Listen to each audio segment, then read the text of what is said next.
Hi guys, કેમ છો? મજામાં? આજે તો આપણે જવાનું છે ગામડે અને આપણે થઈ ગયા છીએ રેડી. આજે લાભ પાંચમ છે એટલે અમારા દાદાનો હવન રાખેલો છે, એટલા માટે અમે ગામડે આવ્યા છીએ.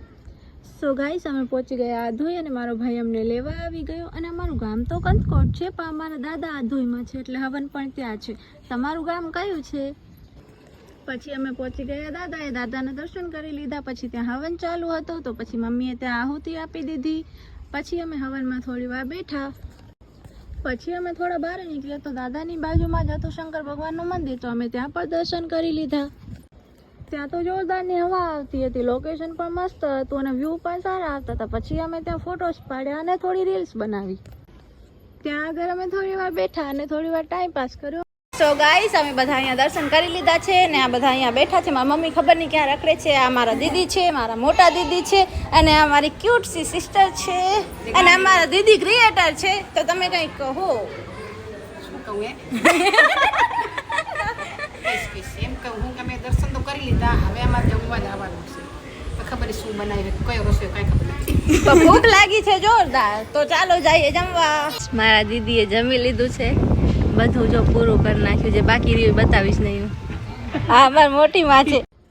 થોડી વાર ગરબા રમ્યા, પછી વાતો કરી અને પછી અમે આધોઈ અમારા ફઈબાના ઘરે આવી ગયા હતા. અને પછી મારો ભાઈ અમને લેવા આવવાનો હતો અમને, પણ એ ક્યારનો આવતો જ નહોતો. પછી અમે વાટ જોઈને એને બેઠા છીએ બધા.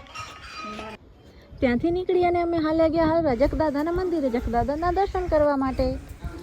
એન્ડ આ બ્લોગમાં જે હું ગામના નામ લઉં છું, મોસ્ટલી ફક્ત વાગડવાળાને જ ખબર પડશે.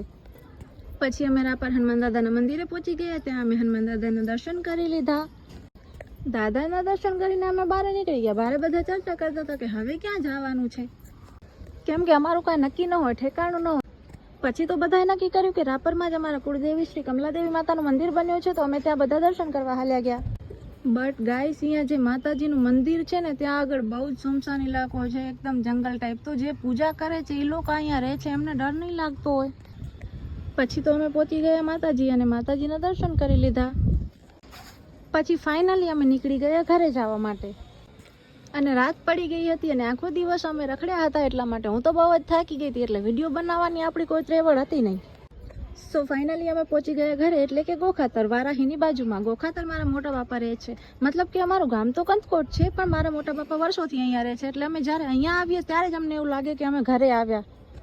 એન્ડ ગાઈસ, સિરિયસલી મતલબ અહીંયા આગળ વ્યૂ એવું છે, મારા મોટા બાપાનું જે ઘર છે ત્યાં આગળ આંગણું એવડું મોટું છે એન્ડ ગ્રીન ફોરેસ્ટ ટાઈપ, મતલબ ગામડાવાળી પ્રોપર ફિલિંગ આવે અહીંયા. પછી જમી કરીને અમે સૂઈ ગયા અને રાત્રે